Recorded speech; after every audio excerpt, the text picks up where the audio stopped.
교회의 무게중심 잡기 라는 제목으로 하나님의 말씀을 증거하겠습니다. 그 피라밋 같이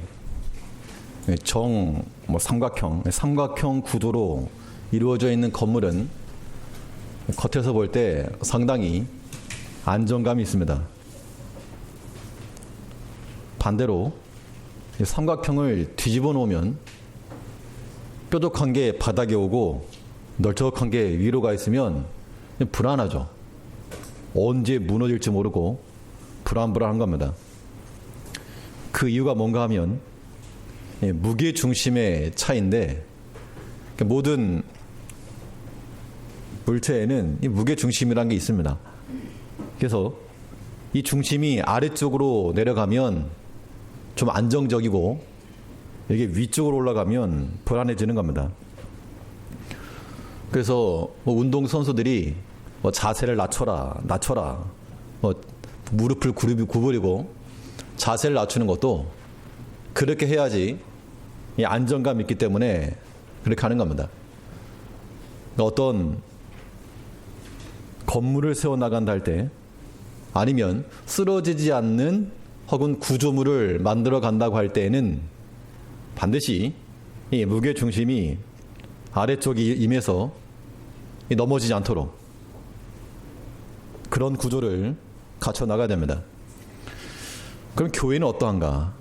이 교회라고 하는 것도 우리가 함께 세워나갈 그런 공동체인데, 하나님의 집이면서 이것도 마찬가지로 이 중심이 조금 아래쪽으로, 다들 아래쪽으로 모이면 안정적인데 다들 그냥 위로 올라가는 거예요. 방방 위로. 그러면 이 교회가 불안한 겁니다. 언제 어느 쪽으로 기울일지 모르는 거죠. 이제 우리가 하나님의 교회를 세워나갈 때 안정적으로 또 쓰러지지 않는 공동체를 이루기 위해서 이 무게중심을 어디다 잡을 것인가, 무엇으로서 이 무게의 중심을 잡고 교회를 세워나가야 되겠는가, 본 말씀을 통해서 살펴보겠습니다. 첫째로 우리는 이 진리의 말씀으로서 중심을 잡아야 됩니다. 그러니까 아무리 탁월한 사람이 등장을 하고 또 능력 있는 사람이 있어서 이 말 저 말을 해도 하나님의 교회는 오직 진리의 말씀으로 세워지는 것이므로, 지식 있는 자가 교회의 중심적 인물이 아니고 하나님의 말씀을 듣고 믿고 철저히 순종하는 자를 통해서 하나님께서 하나님의 교회를 세워나가시는 겁니다.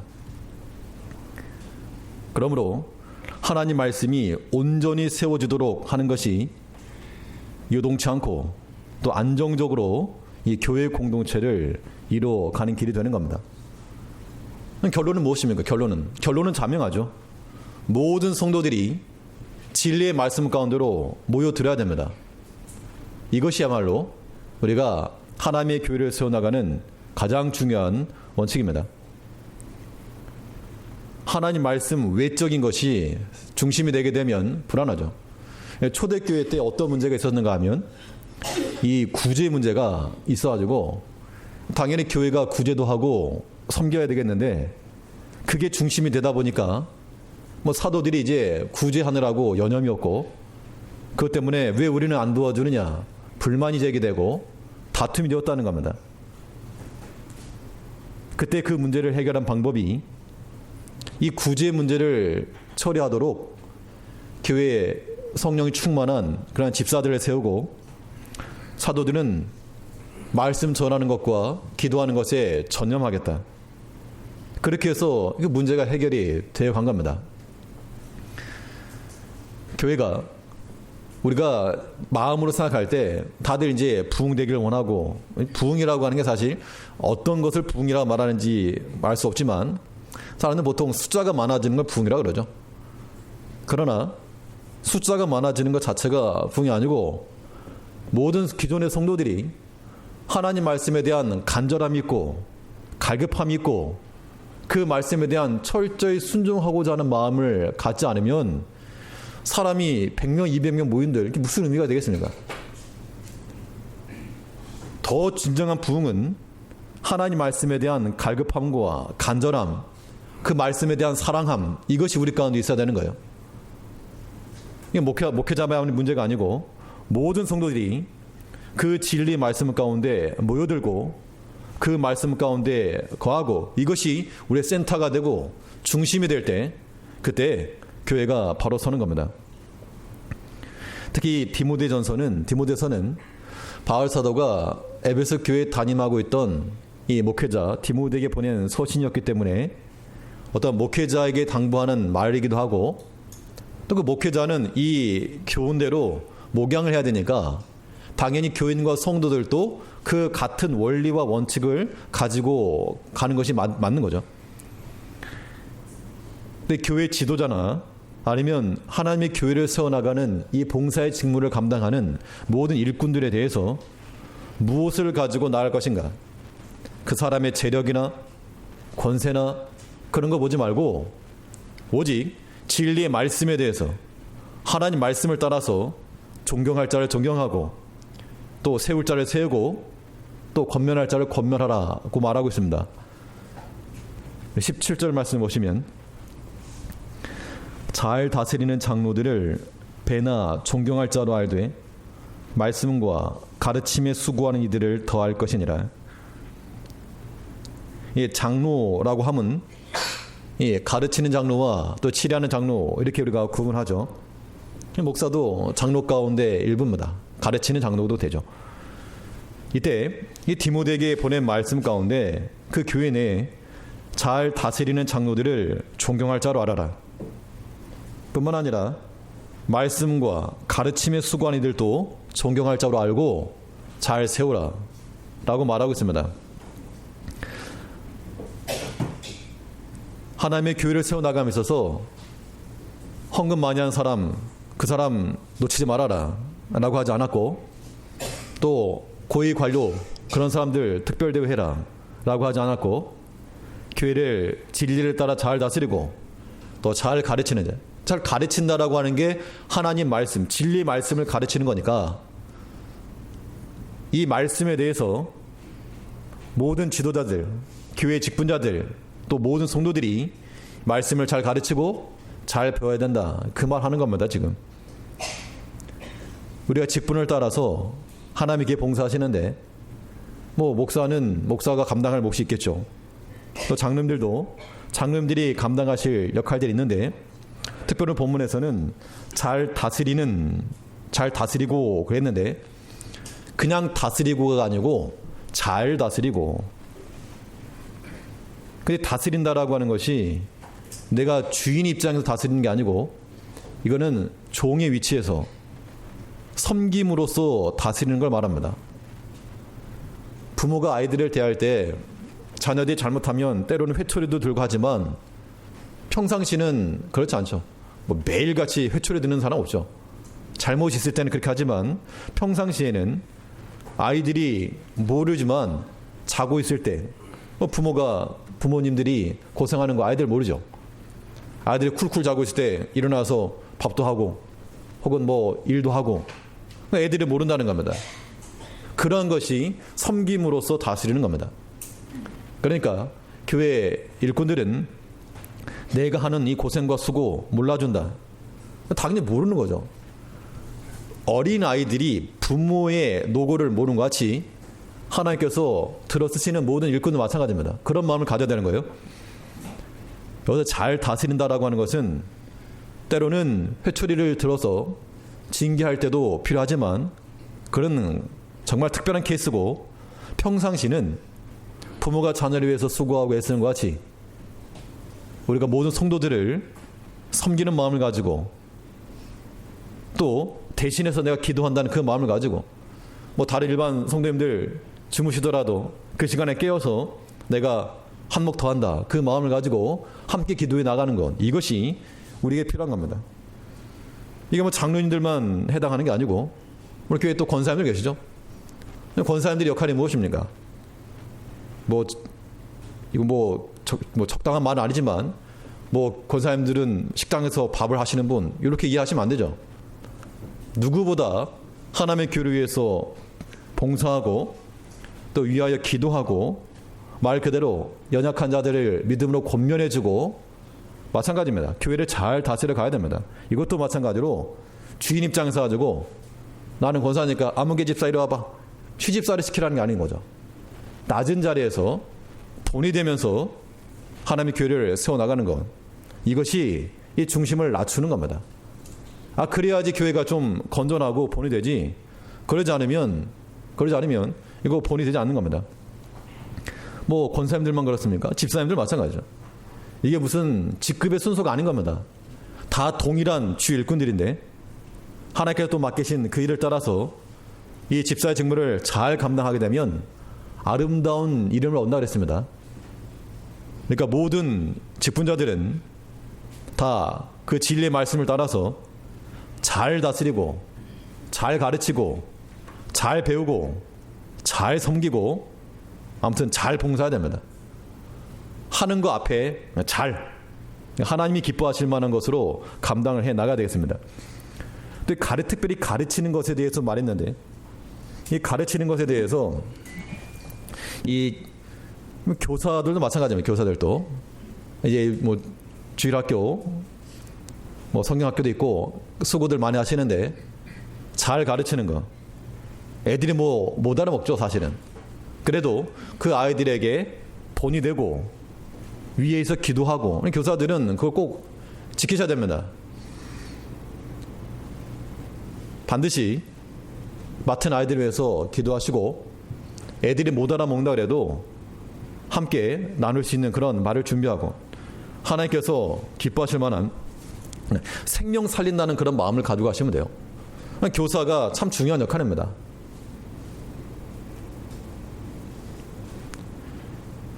누구라도 주 안에서 수고하는 자들의 그 노고는 우리가 다 이해를 해주고 또 함께 협력할 수 있는 마음을 가져야 됩니다. 그러니까 모든 성도들이 목회자의 심정을 이해를 하고 수고가 많다, 노고가 많다 이런 마음을 가지고 협력을 해줘야지 뭐 하는 거 도대체 일주일 동안 뭐 한대 이런 마음을 가지면 서로 신뢰가 깨지겠죠. 장로님들이나 권사님들이나 집사님들 모든 교사를 마찬가지입니다. 참 수고가 많다, 참 고생이 많으시다 그렇게 생각을 하고 노고를 좀 알아줘야지. 그러지 않으면 교회가 안정화되기 어렵다는 겁니다. 18절 말씀 보시면 18절에서 성경에 일렀으되 곡식을 밟아 떠는 소의 입에 망을 씌우지 말라 하였고 또 일꾼이 그 삭슬 받는 것이 마땅하다 했느니라. 이건 이제 교회를 위해서 수고하는 일꾼들에게 또 합당한 그러한 대우와 또 이걸 책임질 부분을 책임져라 그렇게 이해할 수 있겠지만 이거는 교회 내에서 할 수 있는 부분인 것이고 이 특별히 18절 말씀이 이 성경의 정경성이라고 하는 측면에 있어서는 중요한 구절 가운데 하나입니다. 오늘 이걸 좀 말씀드리려고 그러는데 우리가 성경 신약과 구약 있죠. 그리고 구약 성경은 이미 초대교회 당시 모든 사도들이 들고 있던 성경이 구약 성경이죠. 신약은 그 뒤에 나온 거니까. 그러니까 창세기부터 해서 말라기까지 그 구약은 이미 정경으로서의 위치가 있었습니다. 그럼 이제 문제는 뭐냐? 신약이라고 하는 건 나중에 기록된 건데 이 신약도 구약과 동일한 정경의 위치를 갖겠는가? 라고 하는 문제인 겁니다. 그래서 먼저 이 신약 성경 내에서 통일성과 연합성이 있는가? 이걸 하나 봐야 되고 또 신약과 구약 사이에 연결성, 통일성이 있는가? 이걸 좀 보셔야 되겠는데 이 두 가지 측면 모두 다 성경에서 증거하고 있는 바입니다. 먼저 신약 내에서 신약 성경을 기록한 여러 저자들 있죠. 서로 간의 서신과 서로들이 썼던 그런 내용들을 알고 있었다라고 하는 것을 우리가 알 수 있습니다. 베드로서 3장 16절을 보게 되면 베드로 3장 16절에 보면 이 베드로가 쓴 서신 가운데 이 바울 서신에 대해서 말한 겁니다. 우리 형제 바울도 그 받은 지혜대로 너에게 썼는데 어리석은 자들이, 굳세지 못한 자들이 다른 성경과 같이 그것을 억지로 풀다가 스스로 멸망 이른다. 그 말인즉슨 이 예수님의 제자였던 베드로가 바울 사도에 썼던 그 서신들을 알고 있었고, 그 서신들에 대해서 뭐라 말했는가 하면 다른 성경과 같이 억지로 풀면 안 된다. 바울 서신 자체가 성경이 아니다 그런 의미가 아니고 다른 성경과 같이 그렇게 접근하면 안 된다. 즉 그 바울 서신을 다른 성경과 같은 위치에서 이해했다는 겁니다. 그런 측면에서 베드로와 바울은 그 뭐 대표적 인물들이니까 이 신약 내에서의 그러한 정경성, 이 근거가 확보가 될 수가 있고, 또 신약과 구약의 통일성이 있는가? 그게 이제 바로 오늘 18절 내용인데, 18절 내용을 두 가지로 보게 되면 성경에 일렀으되 곡식을 밟아 떠는 소의 입에 망을 씌우지 말라 하였고, 일꾼이 삭슬받는 것이 마땅하다.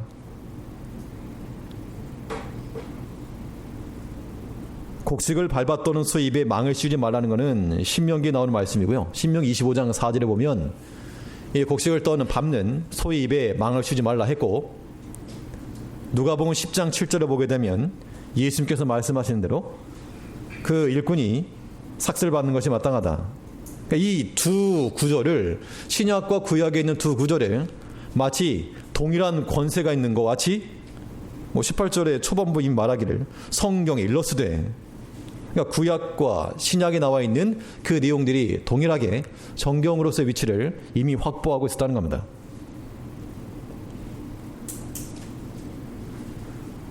그런 측면에서 우리는 신구약 성경을 우리가 받아들임에 있어서 아무런 문제가 없죠.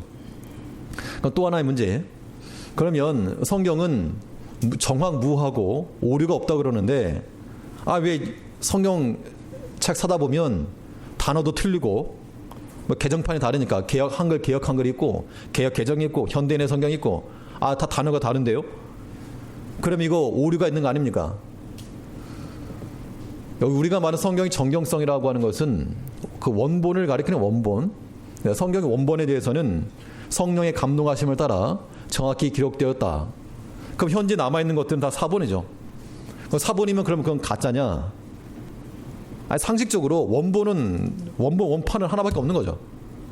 원본 대두필하면 사본이라도 원본에 가까운 것인데, 물론 사본 사항 가운데서 오탈자가 있을 수 있지만 그것이 성경의 오류를 증거할 만한 그런 근거는 되지 못하는 겁니다.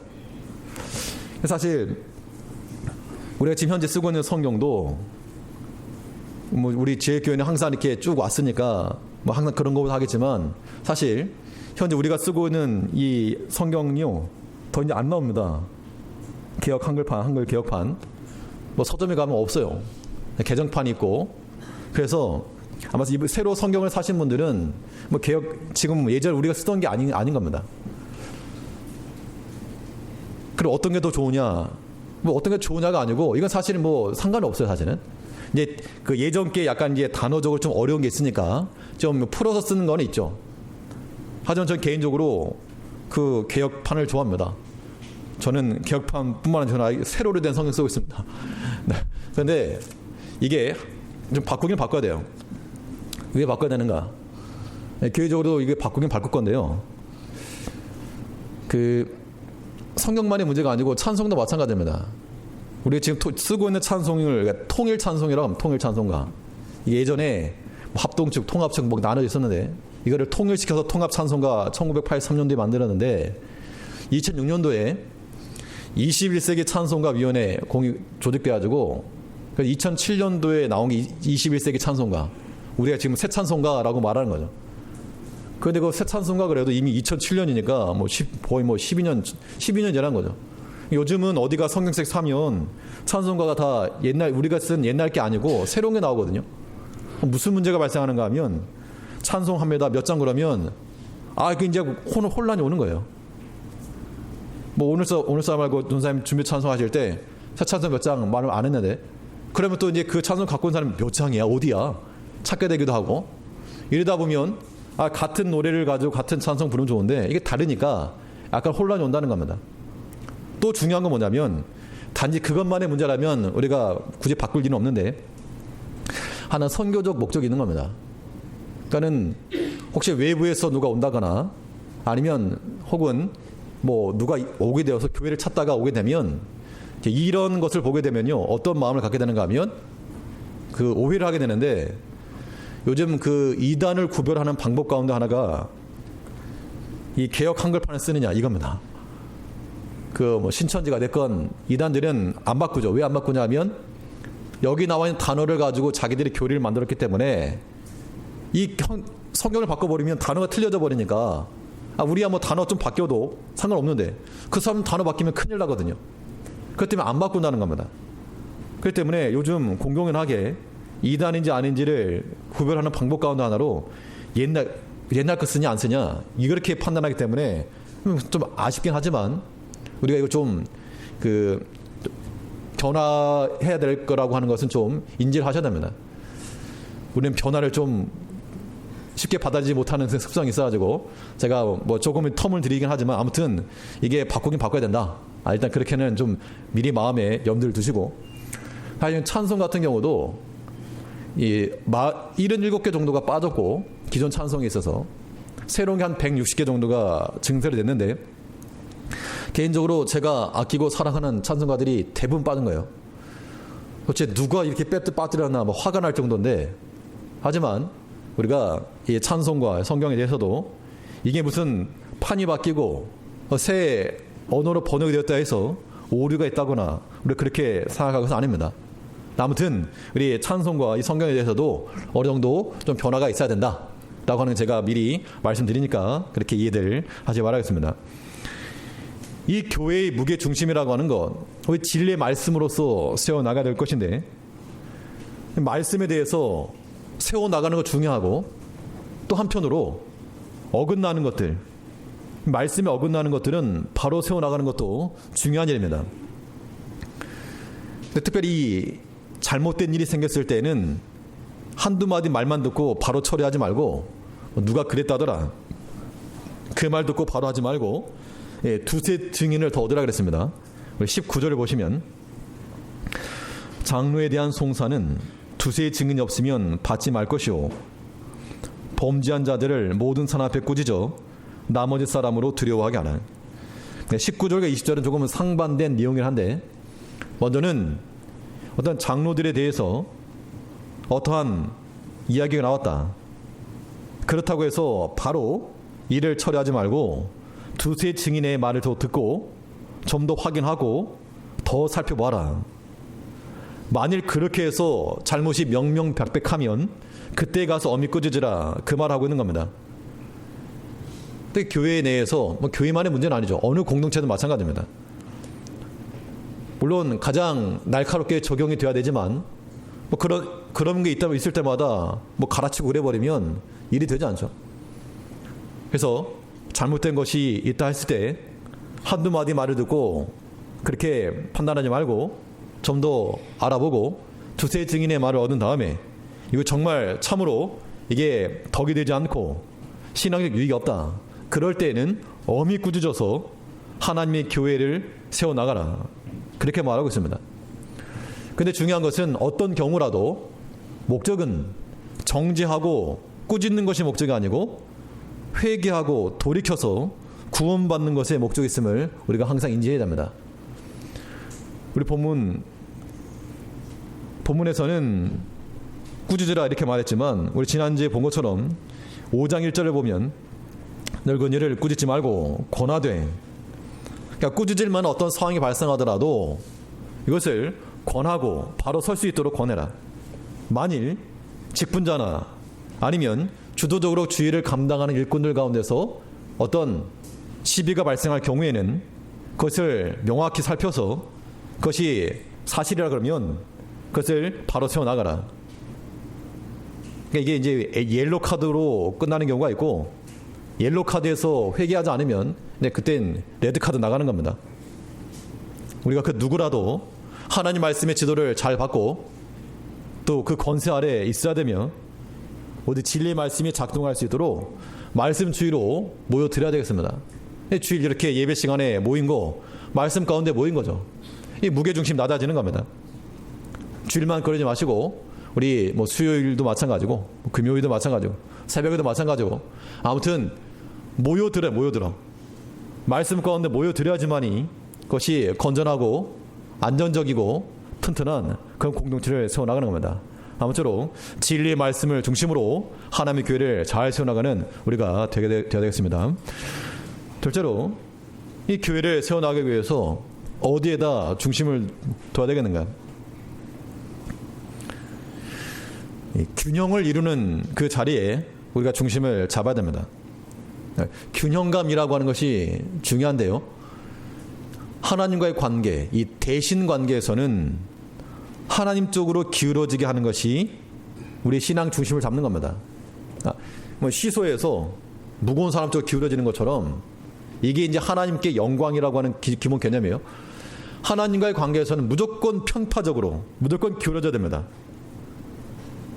근데 이 대인 관계에 있어서는 어느 한쪽으로 기울어지지 않고 균형을 이루는 것이 중요하고 또 중심을 낮추는 길이 되는 겁니다.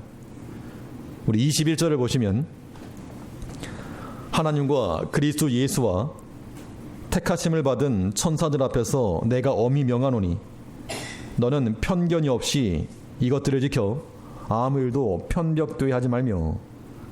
편견, 편벽, 그러니까 편벽 이런 단어가 어려우니까 이제 좀 바꾼 거죠.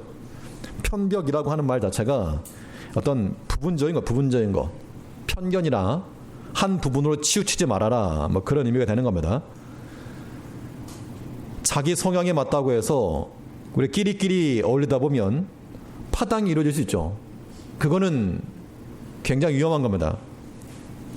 우리는 누구와도 친구가 되고 누구와도 하나가 되고 누구와도 연합할 수 있는 그런 자세를 가져야 됩니다. 특별히 교회 내에서 지도자와 같이 주도적 위치에서 섬기는 교인들은 어느 한쪽이 아니라 모두 두루두루 신경을 써야 돼요. 그러려면 어떻게 됩니까? 두루두루 신경을 쓴다는 것이 쉬운 일일까요?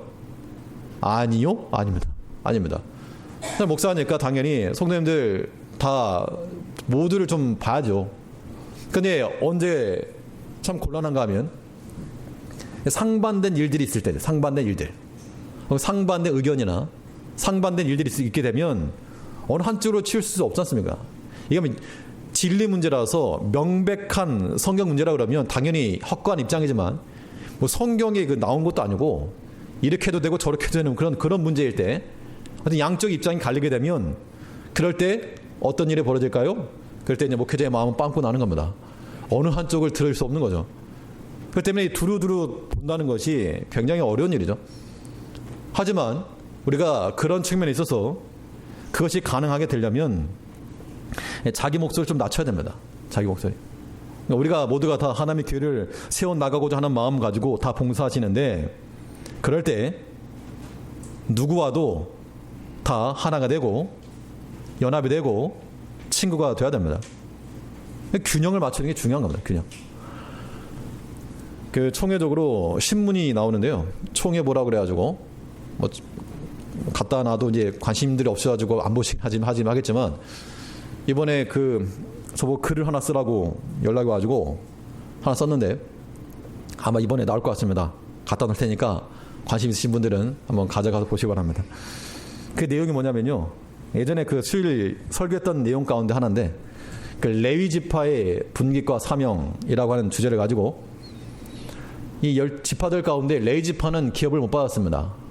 그러니까 왜 하나님께서 레위 지파에게는 기업을 주지 않았는가에 대한 내용인데 하나님께서 레위에게 기업을 주지 않으신 이유는 제사장 직분을 받았기 때문에 그것이 기업이기 때문에 안 줬고 또 하나는 하나님이 친히 너희의 기업이라 그렇기 때문에 안 줬다. 하지만 이 레위 지파에게 주었던 것 무엇이는가 하면 48개의 성을 얻었습니다. 12지파에 그러니까 레위 족속 중에 아무튼 4개씩 얻게 해가지고 근데 그 이스라엘 땅에 도피성이 있어요. 도피성 6개의 도피성이 있어가지고 누구라도 부지 중에 죄를 짓거나 사람을 죽인 자들은 도피성으로 피하겠습니다. 그 도피성이 어디 있었는가 하면 그 도피성이 있던 지역을 레위 사람들이 준 거예요. 그러니까 레위의 아들들에게는 그핫과 게르손과 무라리 세 아들이 있었는데 거기에 두 개씩 그러니까 모든 레위 지파에게 6개의 도피성을 주면서 도피성을 찾아오는 사람은 어떤 사람들입니까? 죄를 지은 사람들이죠. 혹은 살인한 사람들입니다. 그러니까 보통 내가 친구로 받아들일 만한 사람이 아니고 웬만하면 안 왔으면 귀찮죠. 혹은 뭐 그럴 수 있죠. 와봐야 내가 좀 이야기 들어줘야 되고 변호해줘야 되고. 하지만 레위 자손들에게는 도피성을 주셔서 누구라도 품어라. 약함 있는 자, 아픔 있는 자 누구라도 품어주고 그들에게 위로를 해주고 하나님의 소망의 말을 전해줘라. 이것이 이 레위인들에게 준 그런 사명을 하는 겁니다. 또 하나가 그들에게 땅을 주지 않았지만 그 성읍에 거하면서 들을 줬는데 그 들이라고 하는 게 무엇인가? 자기들의 양을 키우는 거죠. 그 양을 키우면서 그 각 성읍마다 너희가 보살피고 또한 돌아보아야 될 양들이 있다. 목양하라는 사명을 줬다는 겁니다. 그러므로 우리가 하나님의 교회를 세워나간다 할 때는 목사만 그게 아니고 다 왕같은 제사장들이니까 모든 성도들이 또한 모든 그런 직분자들이 레위 지파와 같은 마음을 가지고 도피성이 주어졌으니까 누구라도 우리를 향해 달려올 수 있도록. 어떤 경우는 저 사람한테 가면 도리어 내가 속상하니까 안 가 이러면 안 되죠. 누구라도 와서 아픈 마음을 함께 나눌 수 있고 함께 기도해 줄 수 있는 그러한 일꾼들이 되어야 마땅하고 또 양떼를 돌보고 돌아볼 수 있는 그 마음이 또한 필요하다는 겁니다. 그래서 교회 일꾼들은 어디 부족한 부분이 있으면 거기 들어가서 고인목 역할을 해서 이 좀 수평을 맞춰야지 그냥 더 길어지게 파버리면 안 되는 겁니다. 이제 우리가 어떤 역할에서 어떤 직분을 가지고 주의를 하든지 우리가 부분적이 되지 않도록 편견과 편벽과 파절이 되지 않도록 많은 채널을 통해 균형을 좀 이루어야 되겠습니다. 그래서 한 사람만이 아니고 많은 사람과 함께 더불어서 누구와도 친구가 되고 누구와도 연합할 수 있는 그런 모습을 가져야 됩니다. 하나님께서 왜 이렇게 하나 되기 어려운 우리들을 연합한 공동체를 부르셨는가? 그냥 개인적으로 집에서 예수 믿고 말지. 우리를 이렇게 문제가 많은 사람들을 하나로 공동체를 부르신 것은 하나님의 연합의 비밀을 알게 하시기 위함이라는 겁니다. 삼일체 하나님께서 성부, 성령 하나님께서 서로 사랑하시고 한 마음과 한 뜻을 가지고 하시는 것처럼 그리스도의 피를 받아 한 형제된 너희도 마찬가지로 하나 되어라.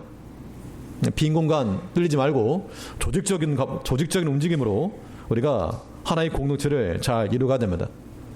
우리가 반드시 편벽들과 편견으로 한쪽으로 기울어지는 거 말고 균형을 이룰 수 있도록 오른쪽으로 기울어질 것 같으면 왼쪽으로 한 발 더 가고 앞으로 넘어질 것 같으면 뒤로 한 발짝 가가지고 균형을 이룰 수 있도록 우리 모든 성도님들께서 좀 신경을 쓰고 레이지 파워 같은 마음을 가지고 나도 목양한다. 그 마음을 가지고 균형을 이루어서 하나님의 교회를 세워나가는 우리가 되어야 되겠습니다. 마지막으로 이 교회의 중심이라고 하는 거 어디에서 잡을 것인가? 관리가 되는 그 지점에 이 중심을 잡아야 되겠습니다. 관리라 그러면 오늘 본문에서는 이 신앙적 관리와 육체적 관리 두 가지를 말씀하고 있는데 영적인 관리와 육적인 관리가 동시에 이루어져 하는 겁니다. 그래서 이 성도와 교회는 신앙적, 영적 관리라고 하는 것이 항상 진행 중에 있어야 됩니다. 언제 했는지 몰라가지고 막 녹슬어 있고 그러면 안 되고 항상 우리 영적인 관리 진행 중이다. 옥토와 같이 넓은 땅이라도 경작하지 않으면 풀만 무성한 벌판이 되고 마는 거죠. 우리의 신앙적 영역이라고 하는 것은 항상 진행 중에 있어야 되겠습니다. 보통 우리 신방 받으시게 되면 평소와는 달리 조금 더 청소도 하시고 그러지 않습니까? 보통 그렇게 하시죠. 관리도 하고 신경 쓰느라고. 우리의 신앙적 영역이 매일같이 예수님 모시고 신방 받는 마음 가지셔야 돼요. 마음속에 죄악된 마음, 세상에 기울어져 있는 마음, 여전히 지저분한 거 마음, 여전히 다투고 분노하는 마음, 그 상태 가지고 어떻게 예수님 모시려고 그럽니까? 안 됩니다. 그런 걸 좀 치우고 청결함과 정결한 마음을 가지고 주님을 모시는 심정을 가지고 우리의 영혼이 항상 관리되고 청소가 돼야 됩니다. 22절을 보면 아무에게나 경솔히 안수하지 말고 다른 사람의 죄에 간섭지 말고 내 자신을 지켜 정결케 하라. 교회는 여러 가지 문제가 있겠지만 꾸짖을 만한 일도 있고 또 죄를 범한 사람들도 있고 그런 많은 경우가 있는데 그런 것에 대해서 죄에 간섭하지 말고 내 자신을 지켜 정결하게 하라. 그러니까 자기 자신에 대한 그런 신앙적 관리가 되어야 된다 그 말이죠. 경솔히 안수하지 말라라고 하는 것은 또 삼가 조심하고 또 신중하게 행할 것을 말하고 있습니다. 다른 사람의 죄에 대해서 왈가왈부하지 말고 그 사람의 죄를 보면서 자기 자신의 상태를 살펴야지 계속 손가락질만 하면 그 정죄가 자기에게 오는 겁니다. 또 우리 가운데 그 누구라도 정죄할 권한이 없는 거예요. 판단은 오직 하나님께서 하시는 겁니다. 그냥 타산지석으로 삼아서 다른 사람의 죄를 보고 도리어 위에서 기도해 줄지언정 절대 비난과 정죄가 주가 되어서 안 되는 겁니다. 자기를 지켜 정결케 하라. 우리 마음을 항상 죄와 관여 없이 죄에 손 내밀지 말고 죄악에 손을 대는 자들은 어떻게 한다 그랬습니까? 하나님께서 시편에 보면 죄악에 손을 대는 자들은 죄를 짓는 자들과 함께 어울리게 한다 그랬습니다. 죄의 동료가 된다는 거죠. 그럼 즐겁게 죄를 짓다가 하나님께서 일망타진으로 심판하시는 겁니다. 죄의 기회가 오더라도 우리 것을 멀리하고 버리고 자기를 정결케 하라.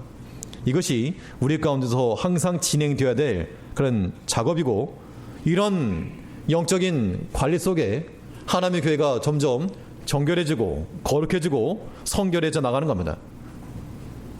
그런 면에서 우리는 우리 자신의 죄를 회개하고 돌이켜야지 다른 사람이 부족한 것을 보고 손가락질하는 자가 되어서 안 됩니다. 하나님의 교회는 죄와는 관계없는 그 죄가 나에게는 아무런 영향을 미치지 않는 정결한 모습을 가지고 나가는 것이므로 이 영적인 관리가 있어야 되고 또 신앙적 유익을 위해서 육체적인 관리도 진행되어야 된다라고 말하고 있습니다.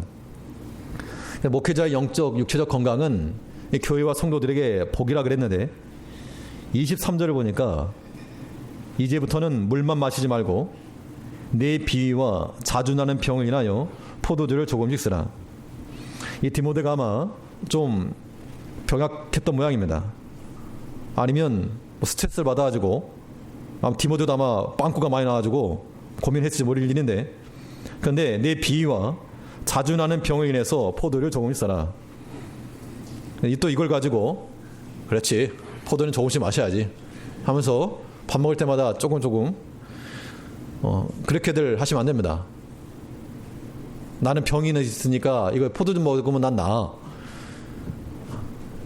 좋은 약 있으니까 그 당시 약이 없어서 그랬지 포도주 마시는 게 아닌 거죠. 그런 식으로 성경을 해석하지 마시고 내가 먹을 수 있다고 다 먹는 거 아닙니다. 그런 거 주의하셔야 됩니다. 물론이 아니고 괜히 또 말을 잘못하면 해도 되는 줄 아니까 안 됩니다. 안 됩니다. 하나님께서 기뻐하지 않으시니까 이런 것들 멀리 하시고 아프치면 병원 가세요. 병원. 의료보험도 잘 돼가지고 약 먹으면 금방 낫습니다. 대신에 우리가 이 건강을 위해서 건강적 관리도 필요한 거예요. 자, 우리 제일교회 우리 성도들 보면 마음 아픈 게 다들 아이고 허리야, 아이고 다리야, 아이고 팔이야. 안 아픈 사람이 안 아프신 분들이 없어요. 다 아픈 환자들. 나이가 들어가니까 육신의 약함이 있긴 사실인데 그러니까 젊었을 때 지금 젊은 분들은 내가 좀 썽썽하다 이럴 때 여기저기 막 밖으로 돌아다니지 마시고 썽썽할 때 교회일도 하시고 또 좀 약함이 있다 그럴 때는 삼손이 마지막 힘 구한 것처럼 마지막 힘을 주십시오. 마지막 힘 이거 하고 갈라니까 그 마음을 가지고 우리가 힘을 구해야 됩니다. 우리 뭐 장로님들이나 권사님들, 집사님들 교회를 위해서 오랫동안 수고하시고 또 젊었을 때 또 많은 것 하나님께 다 아실 터인데 또 이 마지막까지 경상에서 하나 비리지 아니하도록 주 앞에 힘써 예배하다가 주일날 끝까지 감당하다가 주 앞에 이르기를 구하고 간구해야 됩니다. 이런 마음을 가지고 우리가 하나님의 교회를 세워나갈 수 있도록 진리의 말씀으로 형제 연합과 균형으로 영적 육체의 관리를 가지고 우리 개인 성도 개인이 살고 또 교회가 살아가는 하나님의 교회 되기를 간절히 바라겠습니다. 예, 기도하겠습니다.